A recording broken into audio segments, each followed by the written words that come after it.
और इनको उसका जवाब दे सकता है, तो वो सभी जानते हैं, खाली उत्तर प्रदेश में नहीं देश में, कि वो बहन मायावती जी हैं और वो ये काम कर सकते हैं।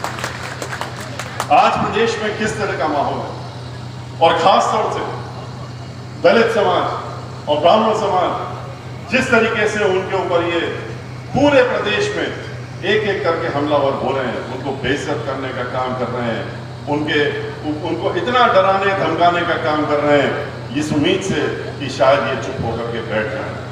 लेकिन ब्राह्मण समाज चुप बैठने वालों में से नहीं है। ब्राह्मण समाज की तो यही खासियत है, और भगवान श्री परशुराम जी के वंशज अगर हैं तो उनकी यही खासियत है कि वो डरने वालों में से नहीं है, दबने वालों में से नहीं है, और वो मुखर होकर के ऐसे अत्याचार जो कर रहे हैं उनका जवाब देने का काम जरूर करेंगे। एक दो किस्से हो तो आपको बताया जाए। कमलेश तिवारी तो इनके एक हिंदू पार्टी के नाम से चलाते थे, हिंदू पार्टी चलाते थे, लेकिन उनको क्यों मरवा दिया गया?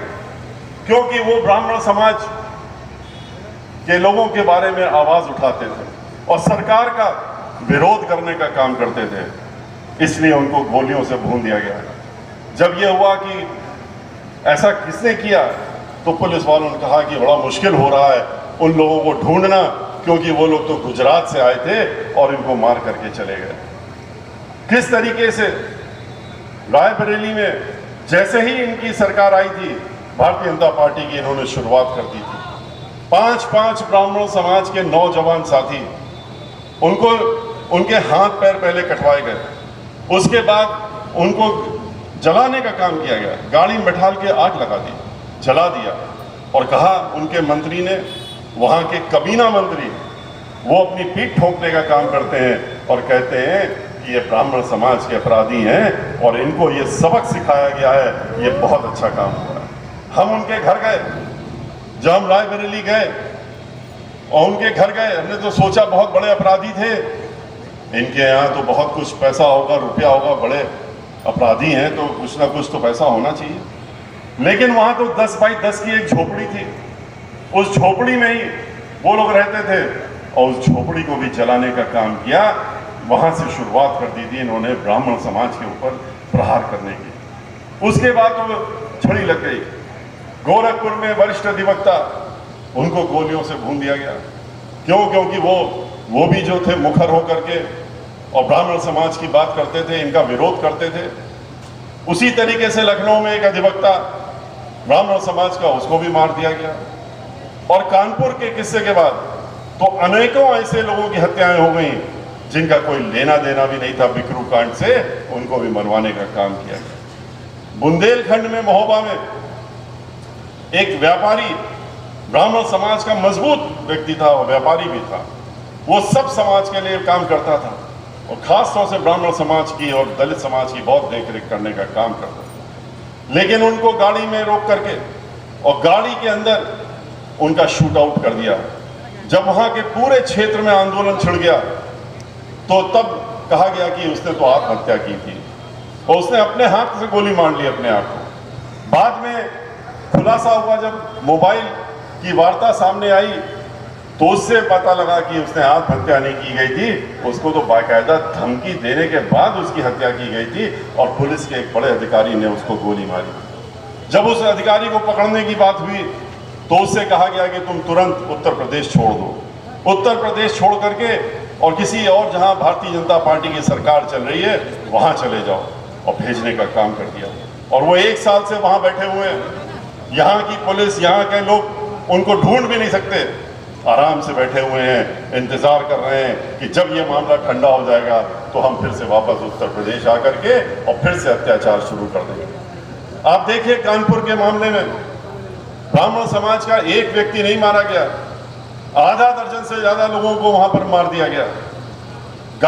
17.5 साल के एक लड़के को हरियाणा से उठा करके और इटावा के पास ला करके उसकी गाड़ी फिर से कहते हैं पलट गई और उसको फिर बाहर निकला तो उसको गोलियों से भून दिया, 6 गोली मार के उसको मार दिया। कानपुर का मामला बंबई से उठा लाए लोगों को, कलकत्ते से उठा लाए और कहा कि ये सब उसमें शामिल थे, उसके साथी थे। और क्यों उठा करके लाए, उन लखनऊ से भी ले गए, क्योंकि उनका निर्देश था ये लखनऊ में बैठ करके कि ये मौका जाने मत देना। इस मामले में 100 ब्राह्मणों की कम से कम नाम जमदी रिपोर्ट कर दो, अभी अज्ञात डाल दो, फिर जो मिलता जाए मजबूत ब्राह्मण उसका नाम उसमें जोड़ते जाओ और जिस तरह से उसको ठिकाने लगा सकते हो लगाने का काम करो। 50 से ज्यादा ब्राह्मण समाज के लोग उस कांड के नाम पे आज भी जेल के पीछे पड़े हुए हैं और मुकदमा तो अभी शुरुआत के अभी दौर नहीं है, कब तक कितने साल डाले रहेंगे ये लखनऊ वाले निर्देश देंगे। उन्होंने इतनी धाराएं लगाई हैं, कहा कि 15 साल तक बगैर मुकदमे के ट्रायल के इनको जेल में सड़ाना है और इस तरह से उन्होंने कहा। लखनऊ में आकर के विनय तिवारी, वो उसका कानपुर से कोई लेना देना नहीं, उसका इन सब मामलों से कोई लेना देना नहीं, लेकिन विनय तिवारी था, ब्राह्मण था, इसलिए उसको गाड़ी रोक करके और उसके सीने में गोली मार दी अधिकारी ने लखनऊ शहर के अंदर और उसको मार के ठिकाने कर दिया।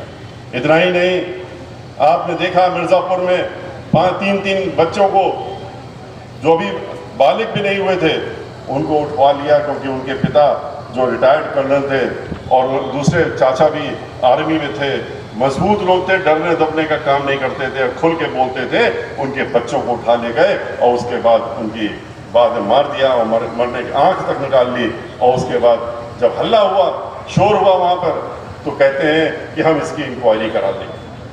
6 महीने हो गए, बल्कि 8 महीने हो रहे हैं अब तो, और इंक्वायरी के नाम पे कुछ नहीं कह रहे थे, सीबीआई इंक्वायरी करा देंगे। सीबीआई इंक्वायरी कराएंगे तो इनके अपने खुद के चहते फंस जाएंगे, इसलिए कोई सीबीआई इंक्वायरी नहीं।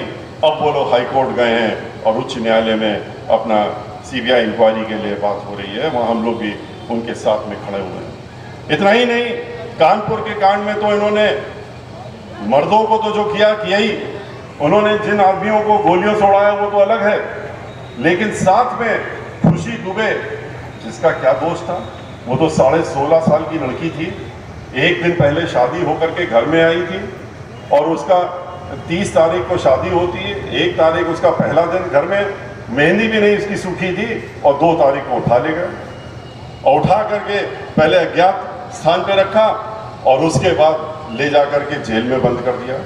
3 महीने बाद पता लगा वो तो नाबालिग है, तो उसको रिमांड होम में भेज दिया बाराबंकी में। कोरोना के दौरान वो मरणासन हो गई बीमारी की वजह से। वहाँ के लोगों ने भी कहा, जहाँ उसको बंद कर रखा था, कि इसको पैरोल देकर